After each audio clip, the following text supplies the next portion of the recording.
A lot of people go on about end goals and end games, and after watching a video of some delusional conspiracy theorist who was filming the mental health people and a police officer come to his house, questioning about his well-being, this guy believed he was a victim of gang stalking by undercover Freemasons, and he believed in energy weapons and frequencies that were damaging his brain.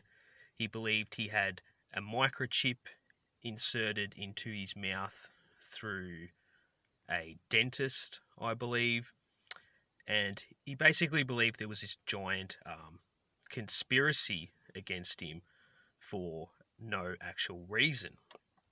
Now, when you look at all these conspiracies propagated in the truth movement, and you talk about end goals, you can see where it leads to, and that's basically the mental health system. So it makes me wonder: is the actual truth movement funded by mental health?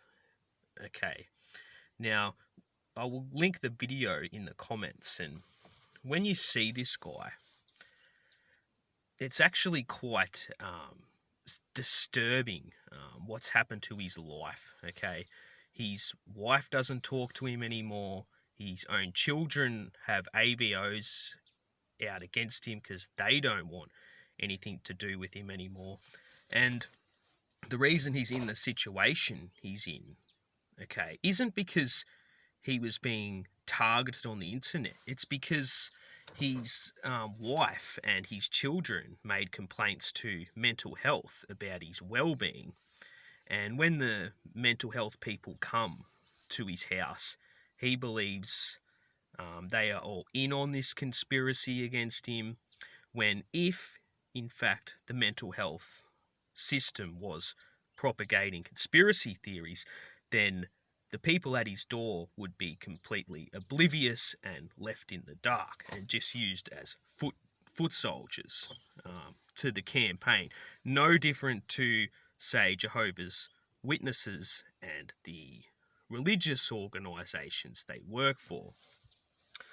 So when you see this, you can tell that the guy is crazy. And the thing about insanity is the insane person doesn't know they're insane.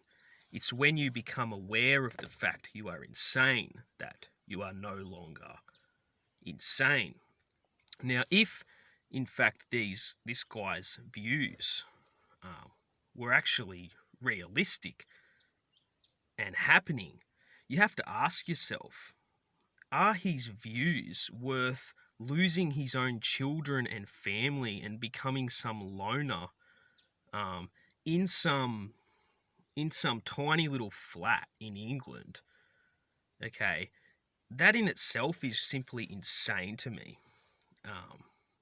The price that he's paid for his believing in conspiracies in the truth movement, it is just completely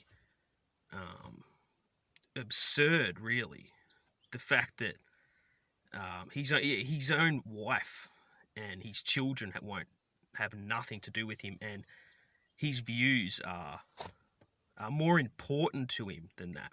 Now, this guy, the way the mental health people are talking to him, okay, he's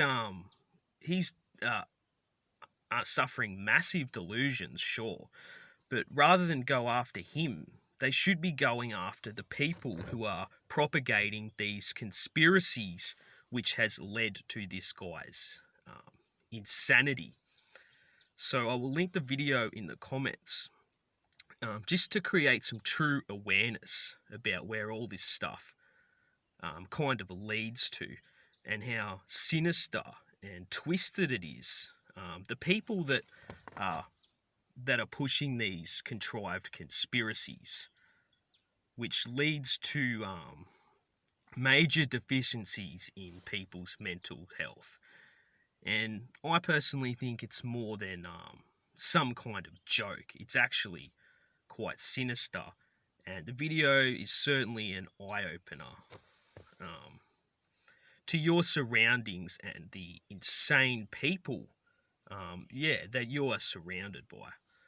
So the video, I think it's quite a long video, but it's definitely